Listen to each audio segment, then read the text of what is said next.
موتا امام مالک کی شہرت جب پھیلی تو ہارون الرشید نے بغداد سے خط لکھا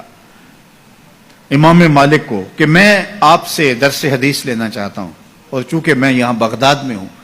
اور میرا آنا تخت و تاج کی حرکت ہوگی،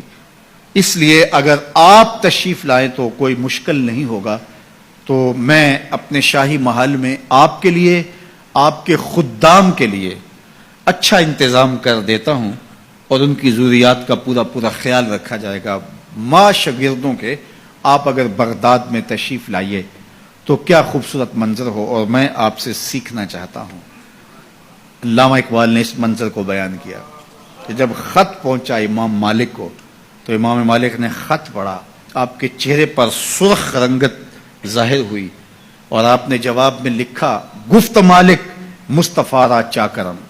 نیز جو سودائے او اندر سرم۔ امام مالک بولے، ہارون رشید تو جانتا نہیں، جو جواب لکھا، ہارون رشید تو جانتا نہیں میں تو مصطفیٰ کریم کا نوکر ہوں،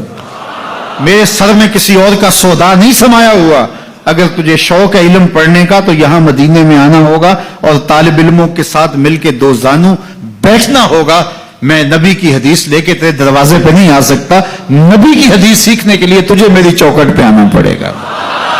وہ علم بھی تھا، وہ زمانہ بھی تھا۔ اللہ اکبر۔ تو طالب علم لازمی نہیں ہے کہ کوئی مدون نصاب پڑھے یا وہ کوئی ٹائم ٹیبل کا پابند ہو تو وہ طالب علم کہلاتا ہے۔ اگر 8 دن کے بعد آپ آتے ہیں جمعۃ المبارک کے اس اجتماع میں، آپ نیت یہ کرتے ہیں کہ میں سیکھنے جا رہا ہوں،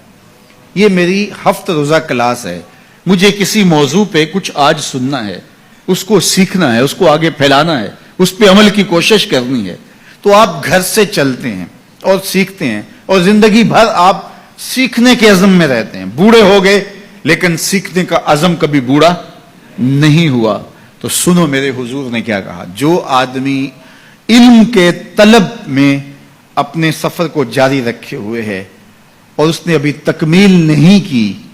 کہ اس کی موت واقع ہو گئی، فرمایا کل قیامت کے دن نبیوں اور اس کے درمیان صرف 1 درجے کا فرق ہوگا، اتنے اونچے درجے پہ جائے گا کہ صرف 1 درجے کا فرق ہوگا۔ یہ وہ شخص ہے جس نے علم دین کی طلب میں اپنی زندگی گزار دی، اور جب طالب علم گھر سے چلتا ہے اللہ کے نوری فرشتے اس کے پاؤں تلے اپنے پر بچھاتے ہیں۔ بڑا پروٹوکول ہوتا ہے کہ سرخ قالین بچھے ہوں کسی کے لیے، سربراہ مملکت ہو یا کوئی اور قابل اعتبار ہستی ہو اور کسی عالی مرتبت شخصیت سے ملنے جائے اور وہ اعزاز تکریم کے ساتھ اس کو نوازے، اور سرخ قالین بچھے ہوئے ہوں، اعزاز و تکریم دیا جا رہا ہو، لوگ کہتے ہیں یار انہوں نے تو ریڈ کارپٹ بچھا کر ہمارا استقبال کیا۔ برطانیہ میں یہ شاہی اعزاز ہے جو کسی کو دیا جاتا ہے۔ اللہ اکبر۔ لیکن یہ کارپٹ جو بچھائے جاتے ہیں یہ گھسے پٹے کئی لوگوں کے پاؤں تلے روندے ہوئے، چلو آپ ایران کے نئے قالین ہی سمجھ لیجئے، کوئی کتنے بچھائے گا،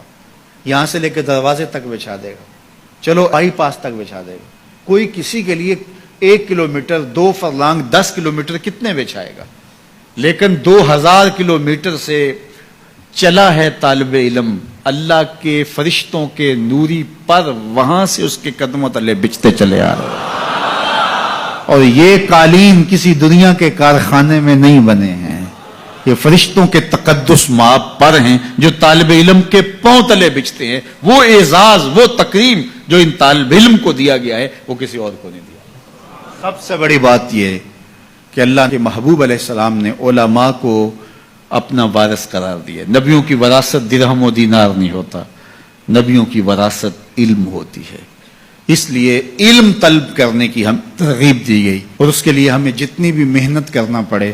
ہمیں اس کی ترغیب ہے، حتیٰ کہ ہمیں سنگلاخ پہاڑوں کا سفر کرنا پڑے، ہمیں سمندروں کو عبور کرنا پڑے، ہمیں صحراؤں کے کلیجے چیرنے پڑے، ہمیں چین پہنچنا پڑے،